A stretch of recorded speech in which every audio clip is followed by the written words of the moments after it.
Bonjour David Hallyday. Bonjour. Quelle émotion qu'à la fois ce livre, cette autobiographie qui s'appelle Meilleur album, on va en parler, incroyable, de confidences, de souvenirs, de cette vie. Je vais presque dire qu'on a un peu partagé avec toi, quelque part, avec toutes ces années, avec Johnny, Sylvie, tes parents, toute ta famille. Et c'est incroyable de se retrouver sur scène, de te voir sur scène. On va voir des images avec un requiem pour un fou, chanter ton père.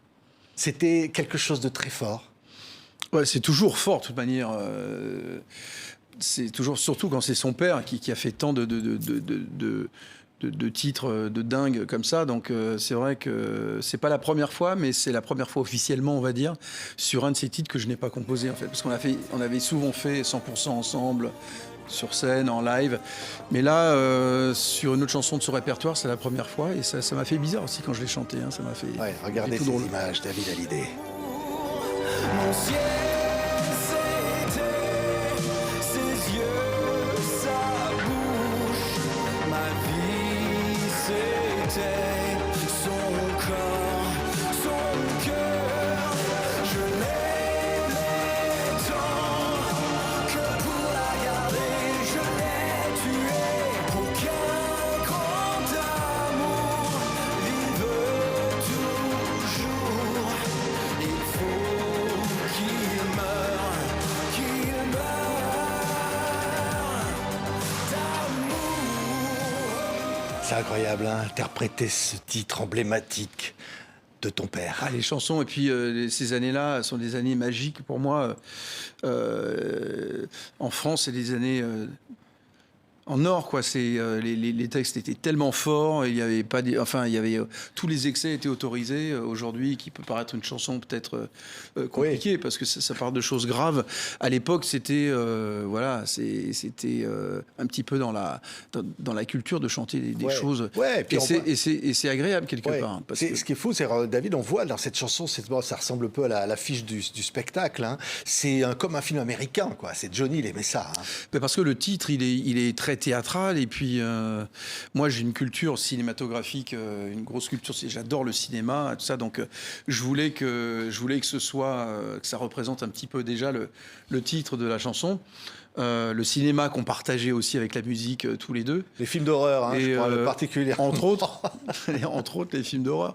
Mais oui, donc je voulais que ce soit théâtral, cinématographique, tel que va être cette tournée et ce concert qui va être comme ça. Ouais, on en reparlera parce que c'est absolument génial. Meilleur album, ça c'est l'autobiographie. Ça c'est pour dire à tes enfants, tes petits-enfants, voilà qui je suis. Ils savent qui je suis, mais je trouve que c'est pour les futures générations de ma famille qui ne seront pas nécessairement. Donc c'est bien parce qu'un livre, ça reste en fait. Vous voyez, il y a le monde où l'on vit et le monde où l'on pense, et un livre permet de fusionner les deux en fait. Et c'est ça qui est génial. Ça reste là ou dans une bibliothèque, mais on peut le lire si on veut, et je trouve que c'est formidable. C'est formidable. Le gamin. Aujourd'hui, il y a plus trop même s'il y a un petit peu de vinyle, ça revient, et tant mieux. Mais bon, un jour, il y aura plus de CD, il y aura plus de choses matérielles. On dématérialise un petit peu tout ça.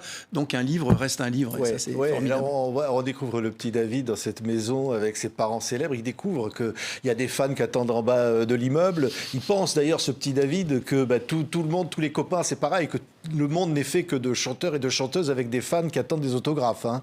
C'est ça. Ah oui, c'est dommage que ça ne soit pas comme ça d'ailleurs. Oui, ça serait bien. Plus facile. Un président de la République et que des chanteurs et des chanteuses.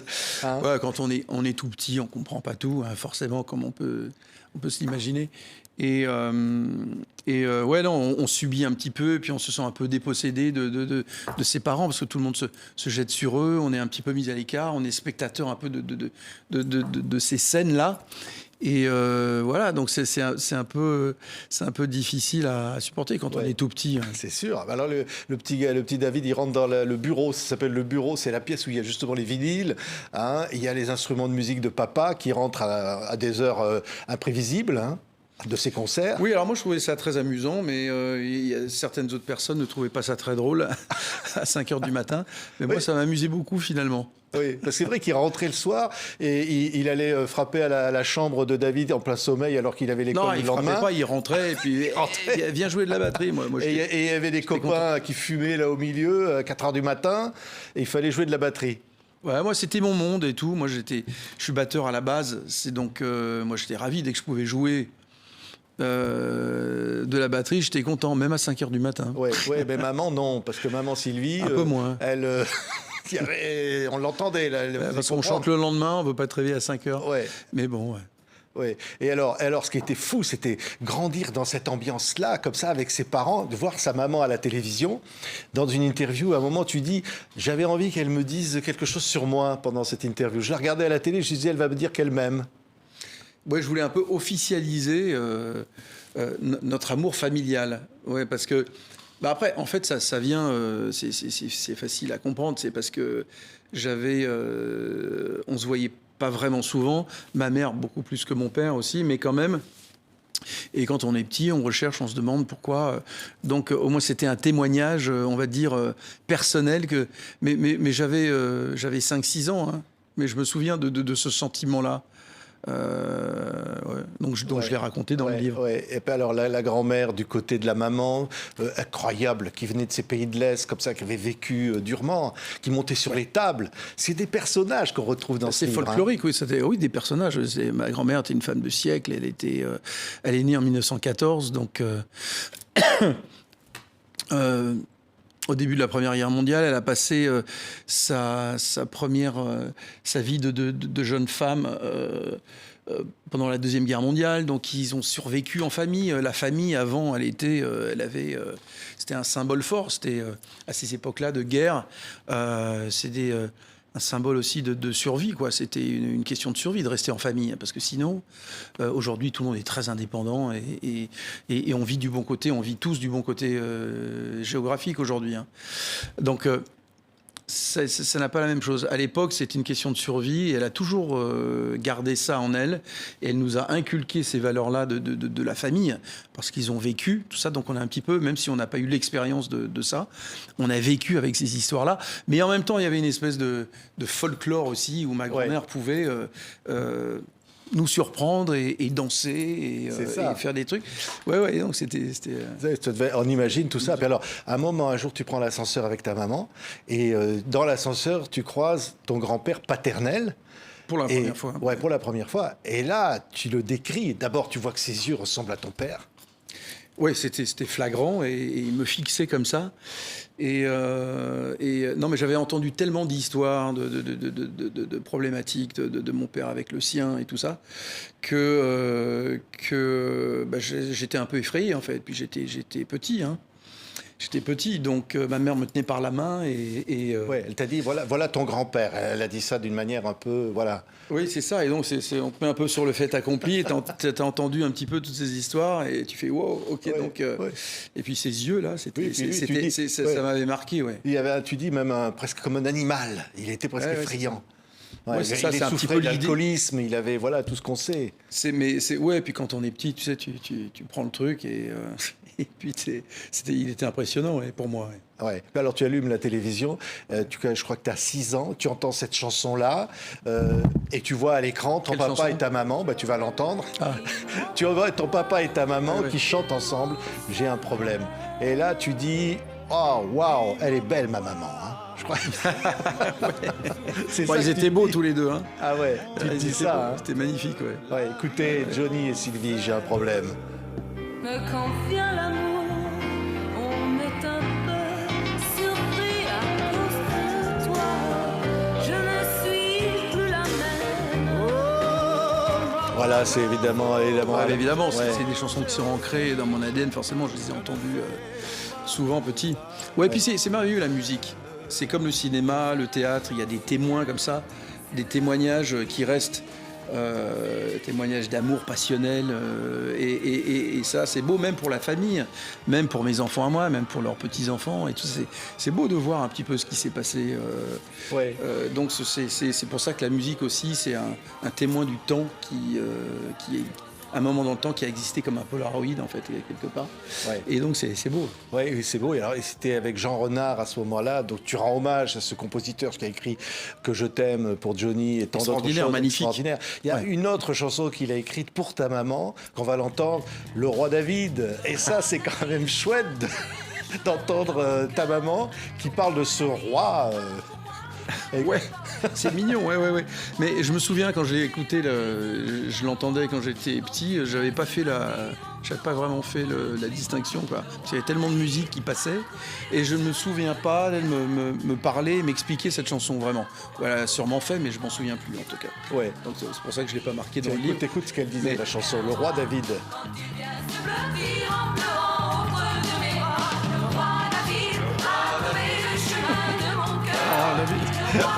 C'est rigolo. Le Roi David a pris le chemin de mon cœur. C'est Ok. bon. Le beau clin d'œil de Jean Renard. Alors, à la maison, il y a plein de musiciens qui viennent. Avec Johnny, évidemment. Ouais, c'est Et- l'époque. ouais. Il n'y a pas de clan à cette époque-là. Je veux dire, tout le monde, naturellement, hors maison de disques, se voit et font de la musique ensemble. Et ça, c'est formidable. Il n'y a pas dans tous les genres musicaux se mélangent. Et il y a plein d'artistes différents qui viennent à la maison. Et donc, c'était très festif, forcément, et très musical. Hein, donc ça, c'était. Ouais, ouais. c'était Alors, il y en très a sympa. parmi lesquels il y a les futurs musiciens de Foreigner, du groupe légendaire. Et il y a Ouais. Tommy Brown, qui est un batteur Ouais. de ton père. C'est mon Et alors premier là, héros. ça devient quelque chose pour toi. Tu l'admires. J'admire Tommy Brown parce que je suis batteur à la base et donc c'est sur une chanson de Tommy Brown qui joue, qui m'inspire à vouloir devenir batteur en fait. Et donc ouais, pour moi c'était quelqu'un d'important, ouais. Ouais. Dans le réseau familial parce qu'il était tout le temps à la maison en fait. Ouais, alors, Aussi. La batterie pour Ouais. David. Et alors, tu te souviens évidemment de cette fois où tu vas te retrouver à l'arrière de la scène de ton père à jouer de la batterie Ça, non, je m'en sur un souviens bien, morceau adapté de Chuck Berry, Rien que 8 jours.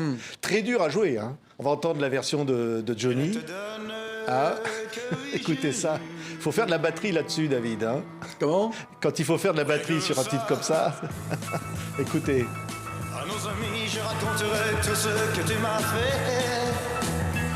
Si tu n'es pas rentré, je ferai connaître ton aventure. Je ne te donne pour me revenir rien que 8 jours. Voilà, Rien donc que c'est sur ce titre-là, Ouais. tu vas travailler ta première batterie accompagnée de ton père. Non, c'est pas la première batterie, c'est la première fois que je monte sur scène, en fait. Et non, parce que je joue déjà depuis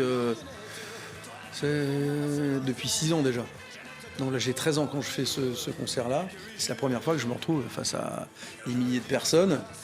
Et j'ai un peu peur, quoi. Hein, j'ai un peu le trac. Mais en même temps, je suis dans ma bulle et je fais mon truc. Et puis, une fois que mon père me présente et que je sors, là, j'ai quand même une révélation. Je me dis, c'est quand même génial de partager ça avec des gens. Parce que je n'avais pas de concept pour moi. Je ne savais pas comment si j'allais en faire mon métier. C'était une passion. Et je savais que c'était plus qu'une passion.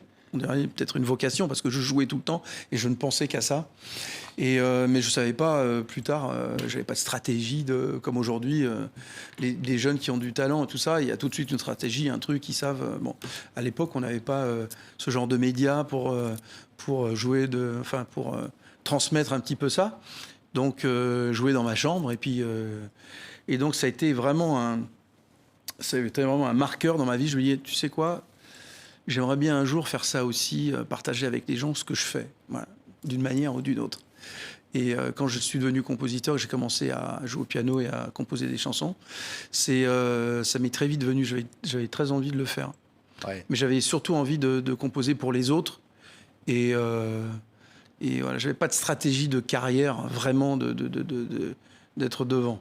C'est plus tard dans ma vie, quand j'ai rencontré mon futur beau-père, qui est un homme merveilleux, Tony Scotti, ouais. ouais, qui lui avait une vision pour moi que moi je n'avais pas. Ouais, ouais. Alors ces années-là encore avec Johnny et Sylvie, ton père et ta mère, tu racontes intimement qu'évidemment il y avait des hauts et des bas et que toi tu es timide, tu es très timide. Pas timide.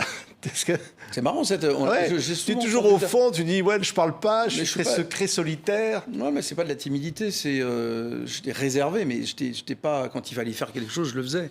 Quand ça concernait la musique, je m'oubliais totalement et je le faisais. Je pense que c'est un petit peu, c'est beaucoup d'artistes qui sont comme ça. Mais timide, non, parce que non, j'étais j'étais hyperactif, je faisais des conneries partout, j'étais intrépide, j'étais casse-cou. Non, mais timide avec les filles. Ah oui, ça c'est. Alors là, c'est écrit là. Hein. Ah oui, là, j'étais, ouais. Ah, j'étais pas de bien. succès d'ailleurs avec les filles, pas de succès. Pas trop, non. Non, parce que j'ai des copains qui étaient beaucoup plus drôles que moi et qui arrivaient à les séduire, à les faire marrer. Et moi, j'étais un petit peu dans ma bulle, en fait. Puis j'étais tout le temps dans mon monde. J'étais pas... j'étais un peu solitaire, quoi. J'étais un peu le loup solitaire. En même temps, j'étais pas du tout jaloux, ni... c'était comme ça, j'étais bien à ma place.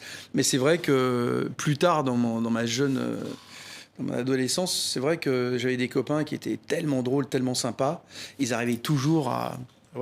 Et ils arrivaient toujours, avant moi, ils arrivaient à conquérir. Et puis il y en avait une ou deux qui me trouvaient un peu mystérieux, qui aimaient bien ce genre de mystère, un petit peu, le genre un peu gothique, vous voyez. Qui trouvait, il est marrant, lui, il dit pas grand-chose, et puis il est observateur. Donc il y avait quelques-unes quand même que j'intéressais, mais c'était pas la... Et voilà, et la musique a fait qu'après les choses... Ça a été mieux. Alors là, dans ces années-là, tu assistes aussi, il faut quand même le dire, intimement, évidemment, à ce que tes parents vont se séparer quelque part. Tu vois aussi arriver tous les lèche-bottes autour de ton père. D'ailleurs, tu dis que les lèche-bottes, bon, il y en avait, mais qu'en fait, il aimait quand on lui résistait, ton père. T'es pas... Ouais, c'est ça, oui. Il me semble qu'il était... il respectait vraiment ceux qui le résistaient, qui pouvaient lui dire devant, là, tu déconnes, t'as fait une connerie...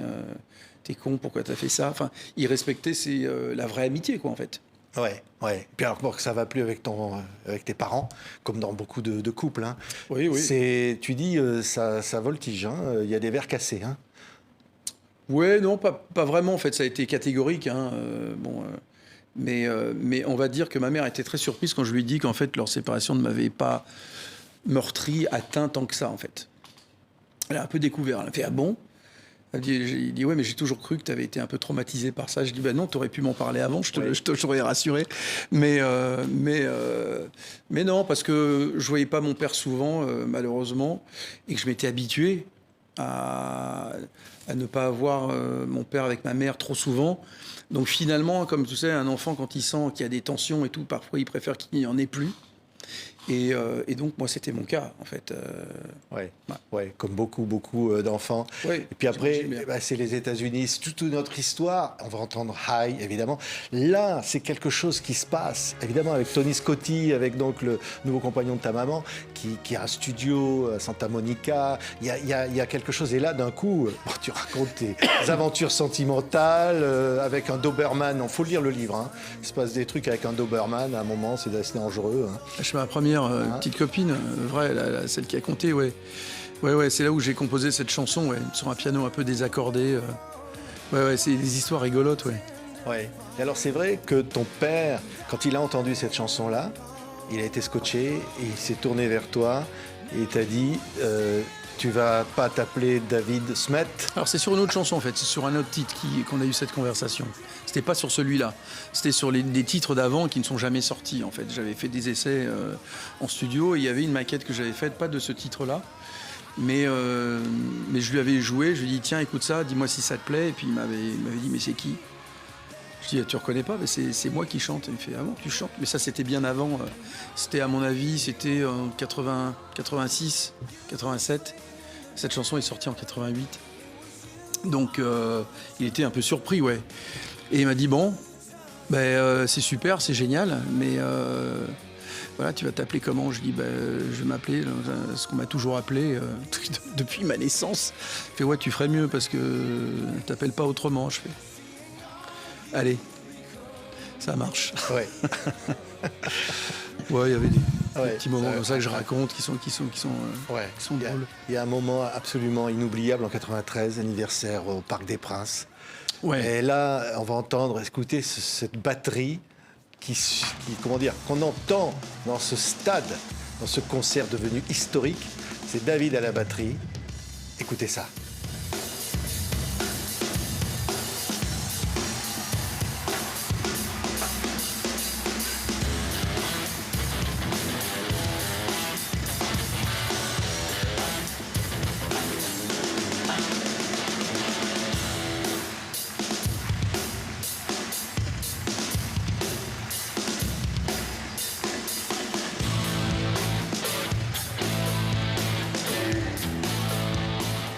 quel souvenir. Ma jolie Souvenir Sarah. énorme. Oui, c'est Ouais. un souvenir énorme. Parce que, pas simplement pour moi, oui, c'est toujours sympa de jouer ma jolie Sarah. Et puis encore une fois, je le disais tout à l'heure, ma jolie Sarah qui était jouée origine par Tommy Brown sur le disque d'origine. Ça a déclenché plein de trucs chez moi. Mais donc cette chanson est quelque chose de spécial et puis je la referai aussi en concert celle-là. Mais c'était, ma mère avait intégré aussi et fait son apparition qui était merveilleuse sur mes tendres années avec lui. Et on avait fait quelque chose, c'était la première fois qu'on faisait un truc tous les trois en fait. C'était le premier stade de mon père. Il avait 50 ans, donc 7 ans de moins que moi aujourd'hui. Donc, et puis, on avait chanté Mirador aussi, tous les deux. Et mon beau-père, qui est producteur dans l'ADN, et quand il avait vu les gens qui avaient adoré un petit peu cette présence familiale complète, il avait dit bah, tiens, pourquoi on ne ferait pas un jour un album concept et suivi d'une tournée en famille, tous les trois. Un peu comme les Jackson 5, mais autrement, quoi, à trois. Et c'était vraiment une idée formidable qu'on n'a jamais réussi à faire, malheureusement.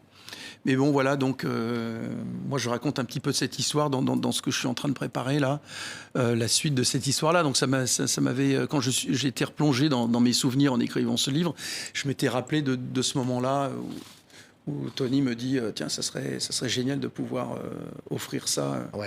Ouais, c'était un beau cadeau. Alors évidemment, il y a 100%, l'album que tu écris pour ton père. C'est ta maman qui a eu l'idée de ce titre, 100%. Ouais. Vraiment. Ouais. Elle a des bonnes idées. Hein. Ah oui. Est-ce qu'elle voulait vraiment qu'il y ait ce lien de filiation qui soit au cœur de l'album? Le lien de filiation, c'est le titre, c'est Éric Chemouni qui a écrit le titre. Qui a écrit les paroles, mais si vous voulez, je donne toujours des directives de thème. La thématique, je la trouve quand je compose une chanson. Et le fil rouge de l'album, c'était, et c'est celui que j'ai essayé de trouver quand j'ai accepté de le faire, c'était... C'est mythique, hein. L'idée, c'était que je reprenne un petit peu, que je réécoute toutes ces chansons dès ses premiers titres. Je suis remonté loin dans sa discographie. Et de m'inspirer de ce que j'aimais le mieux de lui quand j'étais petit et de lui faire des chansons qui me rappelaient ce que j'aimais le mieux de lui, en fait. Et donc 100% est né par cette histoire de musique qui, finalement, ce qui nous reliait le plus tous les deux.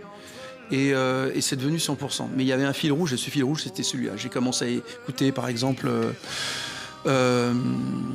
j'ai écrit Un jour viendra après avoir écouté... Retiens la nuit, ouais, c'est ça. Et puis d'autres ont suivi. Je dis, il faut des chansons de stade maintenant, des trucs un peu forts comme ça, orchestrales, dont j'ai composé Vive pour le meilleur, et puis d'autres aussi. Et puis c'est venu assez facilement finalement. Ça va devenir un disque incroyablement commercialement un succès phénoménal. Ça change la relation avec ton papa. À ce moment-là, il y a quelque chose. De quoi? Avec le succès de ce disque non, ensemble. Le succès, non. Ouais. Ça change, ça n'a rien changé. Le succès, forcément, c'est bien de partager un succès. Mais ce qui a changé, c'est le temps qu'on a passé ensemble pour le faire. C'est ça qui a changé. Ouais. Parce qu'on a passé beaucoup de temps ensemble. Évidemment, c'est toujours agréable de fêter une victoire. Hein. C'est plutôt qu'une défaite, c'est plus sympathique. Mais non, c'est tout le temps qu'on a passé ensemble qui est gravé, qui serait gravé jusqu'à la fin. Donc, puis c'est ça qui compte. Hein. Bien sûr. En même temps, il y a Un paradis, un enfer, ton album, pareil à ce moment-là. Qui sort juste derrière. Qui sort, voilà. C'est raconté dans le livre tout ce qui se passe. Mais il y a une chanson, c'est Steve McQueen. Alors ça, c'est une de tes chansons. Ça, c'est pas dans cet album-là, c'est plus tard. Ouais. Qui est, d'abord parce qu'il y a ton admiration pour Steve McQueen, mais dans laquelle on voit voir les images du clip, on voit, toi, tes images de gosse comme ça. Et ça t'émeut toujours de voir ces images. Ben en fait, cette chanson raconte une histoire. Je ne l'ai pas composée comme ça par hasard. Hein.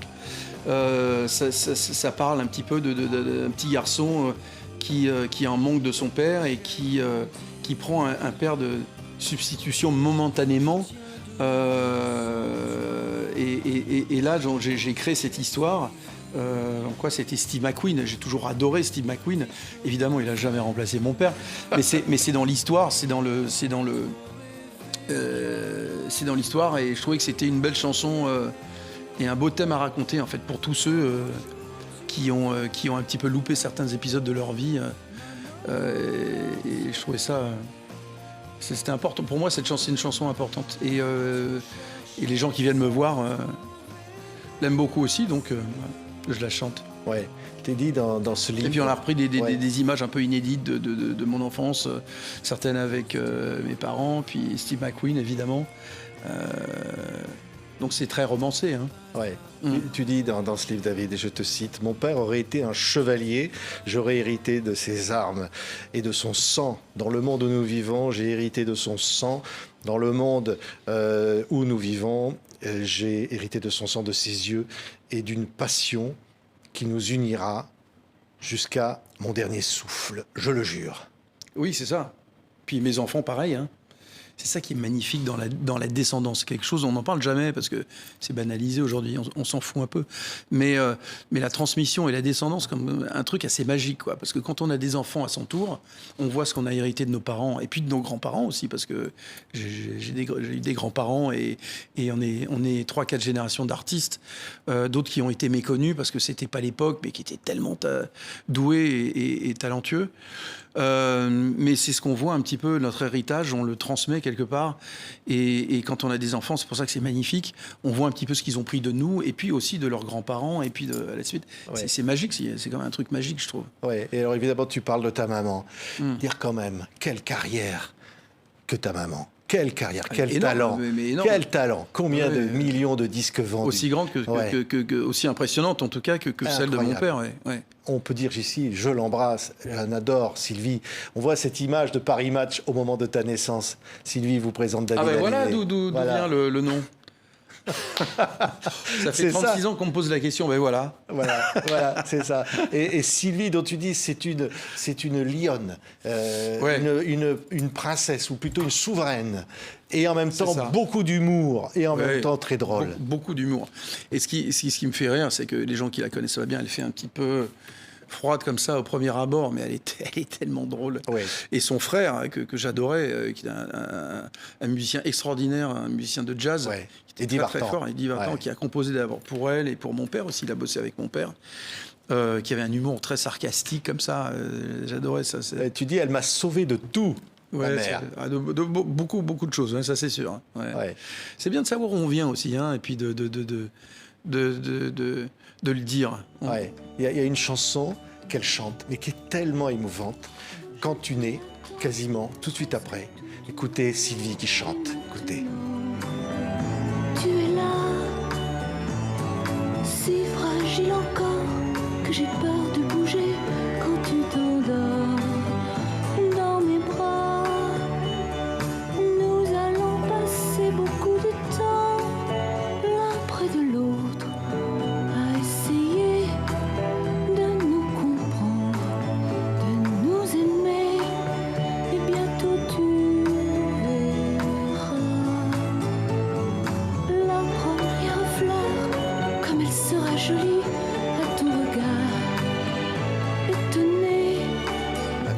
Cette chanson, ça s'appelle Balade pour un sourire. Content de la réécouter parce que ça fait 56 ans que je l'ai pas entendue. Oui, non mais elle chante, elle te chante. Ouais. Elle chante l'amour pour son bébé. Ah ouais, c'est trop mignon. Ouais. Ah non mais c'est tellement beau, tellement touchant. Ouais. Et j'allais presque dire, parce que on va parler un instant, mais c'est ce que tu dis parce que tu n'en parles pas finalement de tout, de l'affaire Hallyday et tout, tu dis c'est les linges sales, on ne veut pas en parler.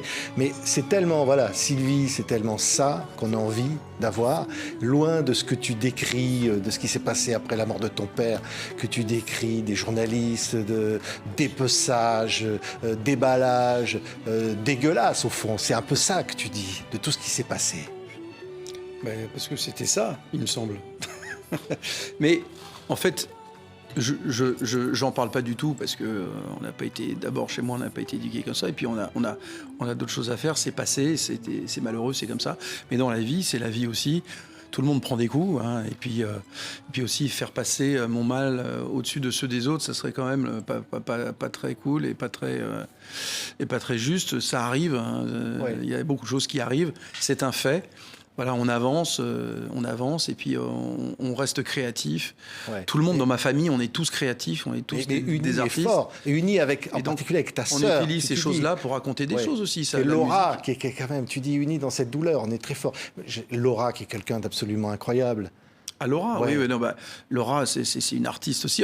C'est ce que je voulais dire, c'est que tout le monde chez nous, on est tous issus de générations d'artistes et on aime créer, on fabrique des choses, on essaie de fabriquer des souvenirs pour nous et pour les autres s'ils en ont envie. Donc c'est ça qu'on fait. Il y a d'autres choses à raconter qui sont beaucoup plus positives et sympa à faire. Mais ça, franchement, c'est du passé, c'est fini. En avant. Oui, mais tu dis quand même, je vais le dire, dans le livre, parce que c'est dans le livre, tu dis que tu n'es pas allé à Bruxelles quand on expose des objets de ton père intimes, qui n'avaient pas lieu d'être exposés. Ça, tu le dis. Je n'irai pas. Je le dis parce que j'ai vécu avec ces objets. Je ne vais pas aller retrouver des objets avec lesquels j'ai vécu toute ma vie. Je sais pas, mais je trouve pas ça mauvais. Je trouve pas ça mal. Ça n'inclut pas que je trouve ça fait partie de l'héritage musical. Moi, j'ai été voir, par exemple, quand j'habitais à Londres, j'ai été voir l'expo sur les Beatles. Ouais. Et ils ont reproduit la chambre de John Lennon, sa chambre d'ado exactement telle quelle, les premiers studios où ils ont enregistré avec la vraie console, ils ont reproduit. Donc moi je trouvais ça formidable, je trouve ça super. Donc je trouve pas ça mauvais. C'est juste que qu'est-ce que je vais faire, qu'est-ce que je vais aller voir les objets que certains d'ailleurs d'entre eux je n'ai pas d'ailleurs en tête pour commencer. Non, mais et puis deuxièmement avec lesquels j'ai vécu. Pour faire quoi? Ouais. Mais tu dis un peu, j'étais quand même un peu sentiment parfois d'être dépossédé de mes parents, dépossédé de mon père. C'est pas la même chose. Là, on parle de choses matérielles, ça n'a rien à voir. Choses matérielles, c'est pas grave. C'est pas grave. Ce qui reste, c'est des choses importantes. C'est des histoires et c'est ce qu'on a créé comme histoire dans la vie, quoi. Le reste, franchement. Mais à un moment, tu dis quand même voir les obsèques de son père comme un spectacle entre 2 pages de publicité. Oui, mais il faut lire le livre parce que j'en parle un petit peu, mais c'est pas le fondement de ce livre. Ouais. C'est juste pour décrire un état psychologique et puis dire voilà, c'était pas quelque chose de normal pour personne de chez nous. Mais et puis parler aussi de cet aspect psychologique, de comment traiter le truc, parce que de le lire et puis d'essayer de le comprendre, c'est une chose, mais de le vivre, c'est autre chose. C'est très compliqué. Ouais. Donc, y avait ce paradoxe aussi avec les milliers de gens qui étaient là pour le pleurer aussi. Et puis, donc, il y a ce mélange impudique et puis il y a cette compréhension malgré tout de se rendre compte de ça aussi. Donc, ce sont des choses qui sont un peu paradoxales dans cette tristesse, qui est hyper violente quelque part. Donc il y avait tout ce mélange de sentiments, mais j'en parle très brièvement et je m'éternise pas là-dessus parce que je voulais que ce soit un album de souvenirs festif, créatif, sympa et de montrer surtout à travers toutes les époques de ma vie comment je me suis construit individuellement autour de la musique et surtout dans le monde dans lequel je suis arrivé en fait. Voilà, c'est ça. Et parce que tu dis le public et tu dis aussi la musique, rien que la musique, toujours la musique. Et le public, il a toujours été là dans les moments durs. Écoutez, là, on entend Mirador en duo avec ton père, toujours dans ce Stade de France de 93. Mais c'est la musique qui est le fond de tout. Mais pas seulement. Il y a l'humain aussi, heureusement. La musique ne fait pas tout. La musique fait, évidemment, transporte, mais il y a aussi... les gens sont épris aiment leurs artistes, il y a un affect. Et c'est la musique, mais il y a l'affect aussi. Si les gens n'ont pas d'affect pour toi, ils ne viennent pas te voir. Et puis ils s'en foutent, et surtout à cette époque où on s'en fout de beaucoup de choses, on se fout de beaucoup de choses. Donc s'il n'y a pas d'affect, t'as pas de public en fait. Ouais. Donc la musique c'est bien, mais ça ne fait pas tout. Ouais. Oui, mais le public, tu dis, mais quel amour il te donne, il t'a donné dans tous ces moments-là et avec une simplicité. Il y en a qui m'aiment bien, il y en a qui n'aiment pas du tout. C'est comme ça, c'est la vie, hein. C'est comme ça pour tout le monde pareil. Ouais. Si on va se quitter avec Requiem pour un fou, c'est la tournée là. Ouais. Et là, ça c'est un moment très fort, David, quand on se dit on va aller retrouver ça dans les zéniths, dans les grandes salles, on va aller retrouver ce public, cette chaleur. Oui, ça c'est formidable, ça c'est un gros... En fait, c'est pas arrivé par hasard, c'est ni un hasard, ni un concours de circonstances, c'est beaucoup en me replongeant dans mes souvenirs, un petit peu d'une façon forcée, parce que j'ai dû l'écrire, ce livre, que je me suis souvenu de beaucoup de souvenirs enfouis qui m'ont amené à vouloir, qui ont attisé une curiosité de réécouter des choses, de revenir en arrière, comment j'ai composé 100%, et j'ai voulu quelque part faire la suite de 100%. Et de raconter cette histoire d'après. Mais encore une fois, de cette chose qui nous unissait le plus, la musique, et de cette histoire entre nous. Donc j'ai décidé de reprendre pas mal de chansons de son catalogue, de les refaire, de me les approprier, de les refaire à mon goût, on va dire, d'aujourd'hui.